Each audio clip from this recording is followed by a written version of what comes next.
Le restaurant Saint-Hubert de Val-d'Or est enfin prêt à accueillir les personnes autistes et leurs familles dans un environnement adapté à leur réalité.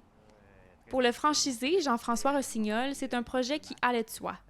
Ça embarque dans nos valeurs parce qu'ici, depuis très longtemps, on a des gens qui ont un certain handicap. Il y en a qui sont autistes, des trisomiques de différentes formes.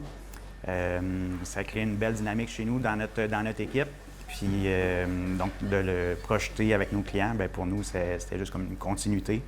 Lancé il y a 2 ans, ailleurs au Québec, ce projet est fondamental afin que les restaurants soient plus inclusifs, selon la directrice des communications et de la Fondation Saint-Hubert, Josée Vaillancourt. Moi, mon objectif, je ne le cache pas, c'est vraiment que l'ensemble du réseau Saint-Hubert soit des rôtisseries inclusives, là. Fait que, puis pour le moment, ben, c'est des franchisés qui ont levé la main puis qui ont dit « Ah oui, moi, ça m'intéresse. » Dès dimanche, à partir de 11 h, la salle à manger sera aménagée et la clientèle pourra notamment profiter d'une trousse sensorielle.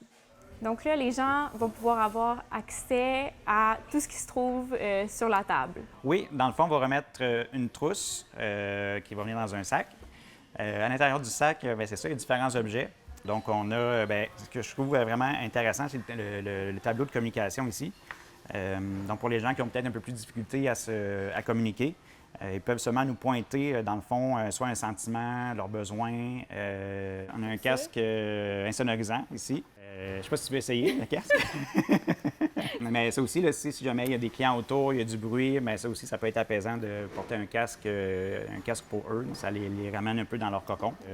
Nous, dans le fond, on va valoriser aussi les banquettes pour ces personnes-là, parce que ça crée justement un cocon. Là, justement, ils sont plus intimes dans leur environnement. L'éclairage tamisé, ainsi qu'une musique d'ambiance diffusée à un volume réduit, s'ajoute aux autres initiatives. Pour l'ensemble des Saint-Hubert au Québec, 42 franchisés participent à cette cause, notamment celui de Val-d'Or, qui est le premier en Abitibi-Témiscamingue. Élise Tessier, RNC Nouvelles.